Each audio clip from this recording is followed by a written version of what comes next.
Hello, my name is Latrice Bryant. I'm in the U.S. Constitutions for Teachers class.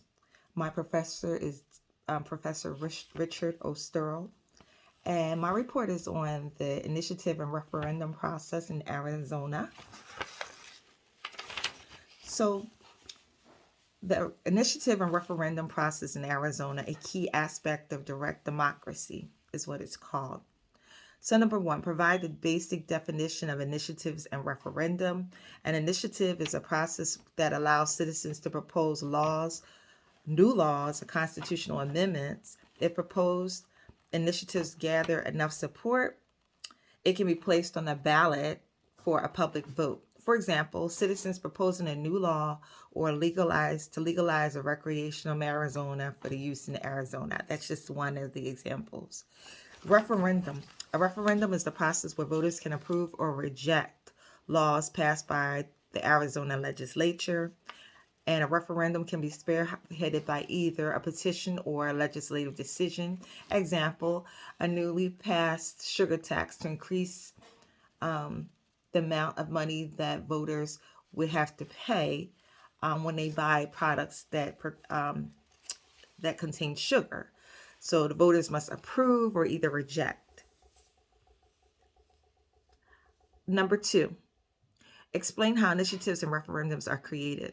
So, initiative process, there's drafting, signature gathering, a review, and a ballot placement. The referendum process in Arizona, the referendum process for introducing a referendum involves a few steps. So, and that's a way for voters to also reject or approve laws that are passed by the Arizona legislature. And that's done by number one, signatures are needed. Number two, you may petition for a referendum. Number three, you need a certain amount of required signatures, and that amount that you need is 5% of the total number of votes which are cast in a recent gubernatorial election, which is the governor's election. Number four, you must meet the deadline. All signatures must be collected and submitted within 90 days after the legislative session ends in which the law was passed. And number five, there has to be a verification of signatures. Signatures collected must be verified by the Secretary of State's office. Number six, possible rejection.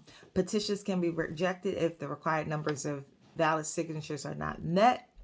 Number seven, there's a certification of the referendum. Once the required signatures are verified and the requirements are met, the Secretary of State will certify the petition, and the referendum process is then placed. The referendum is then placed on a ballot for the next general election or special election. Number eight, election and voting. Voters in the state of Arizona will then have the opportunity to vote on a referendum in the next scheduled election. Number nine, outcome. If a majority of voters approve a referendum, the law in question is repealed or modified according to the vote. If voters reject a referendum, the law remains in effect. Number 10, timeline. The process typically begins as soon as the law is passed and continues through the signature collection, verification, and the election. Scope. In Arizona, referendums can be used to challenge state laws. Referendums cannot be used for measures related to state constitution, taxes, or taxes. So, getting to number three. So, number three, comparing and contrasting initiatives and referendums.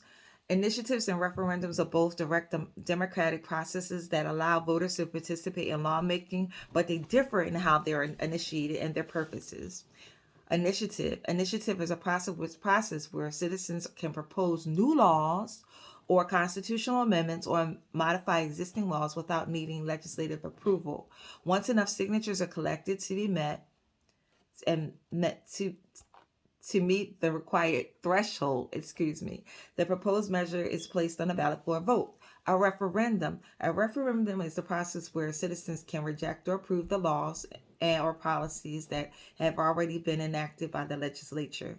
It is essentially a form of democracy where voters can decide whether to uphold or overturn a specific law. Referendums are typically are initiated by the legislature or government. Some states, like Arizona, allow citizens to force referendums if they gather enough signatures after the law has been passed. Number four, pros and cons of the initiative process. The pros: empowers citizens. It promotes political engagement. It offers an alternative to slow or gridlock legislative processes. It is innovative and its innovation and reform. New ideas can bypass traditional legislative barriers. Cons is complex. Special interests can influence it. It can be influenced by wealthy organizations and dominate signature gathering and campaigning by wealthy people. It can have an unintended consequence. Some initiatives may be unexpected and have negative outcomes in the end, and it can be costly.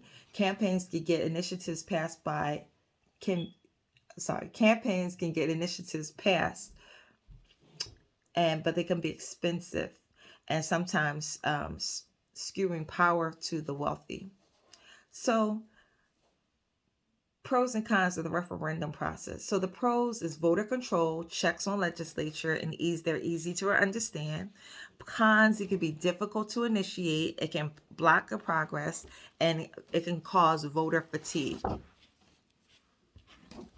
Getting to number five. I'm sorry, and the last one for that, another would be special interest. Number five, explain how initiatives and referendums support the idea of direct democracy as outlined in the Arizona Constitution. In Arizona, the initiative and referendums are a vital element to direct democracy. The citizens and voters of Arizona are empowered because they have a direct influence on their state laws. The empowered Arizonans are able to propose new laws and or approve or reject laws passed by the legislature by referendum. Arizona's constitution bears a true commitment to their citizens and have direct involvement in democracy.